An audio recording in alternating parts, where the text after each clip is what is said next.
Salamanders again, back with another video. Today we're going to be talking about a game that we can't afford, and that's going to be No Man's Sky. We're pretty poor, that's why we can't afford it. But we can do some yard work, so hopefully we'll get there.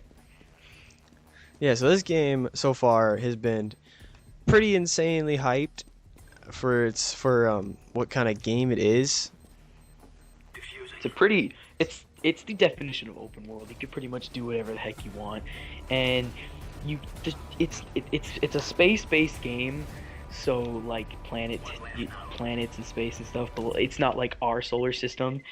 Earth isn't present, but you might be able to find something that looks close to it.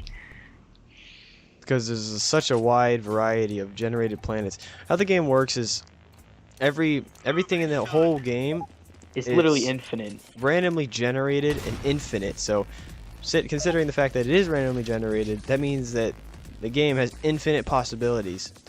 Like it says, what they're bragging in an article they were writing is there's like quintillion planets to visit. That would take like 5,000 years if you spent 1 second on each planet to actually complete and visit the whole game. Yeah, but all those planets aren't extravagant as they might seem to be. Some are actually dud planets where there's really barely any life, and they're just kind of plain, and you really don't want to spend any time on those at all.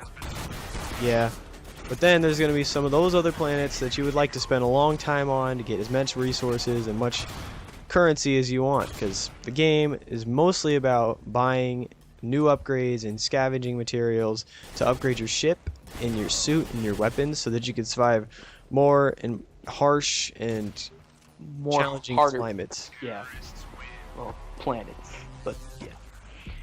And there is a wanted level. It's like it's a 5-star base wanted level like GTA, but they didn't get it from that because wanted level's been around forever. And there's there's not really cops in the game. They're like robots that Called Sentinels. yeah, that can randomly they respawn themselves to create more. Yeah, so cool. you don't want to make them mad. Every planet has them, because there's like this huge center database that's controlling the entire universe, keeping and selling everything. There's all these other trade posts and stuff.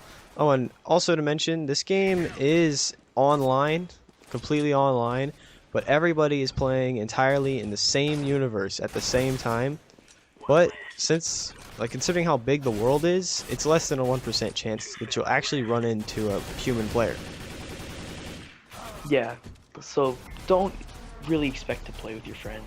Yeah, don't buy this game because you like to play with a lot of friends. Buy it because of how hyped you would be for it. Because this game is revolutionary. This game is it's guaranteed going to get good sales because of how revolutionary it is at the moment. Yeah, but don't expect a really diverse story. It doesn't have much of a story. It doesn't really have a story at all from what we've heard so far.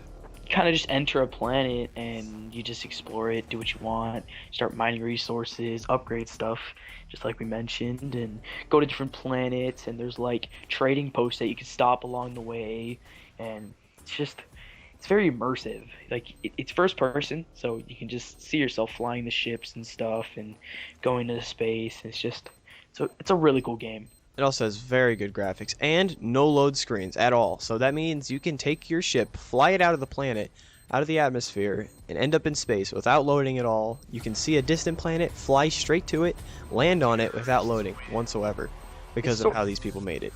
It sort of works kind of like Minecraft, where it's infinite, but when you like go a certain distance away from something like a planet or something, it will degenerate it and store it in storage. Stored in code. RAM stuff. And then when you go back to it, it'll regenerate, and there's everything that you did. All right, now it's time to share my personal thoughts on how the game's going to sell and what it's going to do. Personally, I believe that this game is not going to be the greatest. It would probably end up not being very good at all because of how boring it's going to be and how much content is actually included. It's not much to do in the game at all. So it's going to be extremely hyped. It still is extremely hyped, even if it is coming out like June 21st of 2016. it's gonna be hyped. It's gonna get a lot of sales, but I don't think it's gonna end up being one of those games that you'll always want to come home to and play like all day. It's not gonna be a Destiny where you put like a year into it. Yeah. I see this game as being really fun for like a month once you get the game, but after a while you'll sort of it'll start getting repetitive, just like a lot of games do, and you'll end up doing a lot of stuff that you already did, and you'll want more stuff to do, so you kind of get bored playing it. But other than that, it looks like a really great game.